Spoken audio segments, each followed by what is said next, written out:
সুপ্রিয় দর্শক মন্ডলী, আজ এই যাত্রাপালায় ফাউল শিল্পী আর বাউল শিল্পীর মধ্যে গানের প্রতিযোগিতা হইবে। দেখবো এর মধ্যে কেরা যেতে। প্রথমে এই বাউল শিল্পী।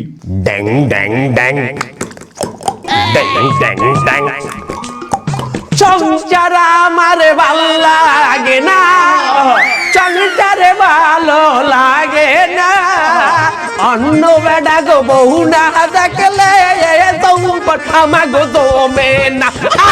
এবার শুনবো ফাউল শিল্পীর গান। বুড়া বাউলের চুলে কত ঢং, আহা শুধু লিংপং, আহা শুধু লিংপং, আহা শুধু লিংপং, আহা শুধু লিংপং। সারা দিন গাঞ্জা খাইয়া মনে লাগে রং, আহা শুধু লিংপং, আহা শুধু লিংপং, আহা শুধু লিংপং, আহা শুধু লিংপং। সারা দিন নোংরা থায়ে গায়ে ধরছে জং, আহা শুধু লিংপং, আহা শুধু লিংপং, আহা শুধু লিংপং, আহা শুধু লিংপং।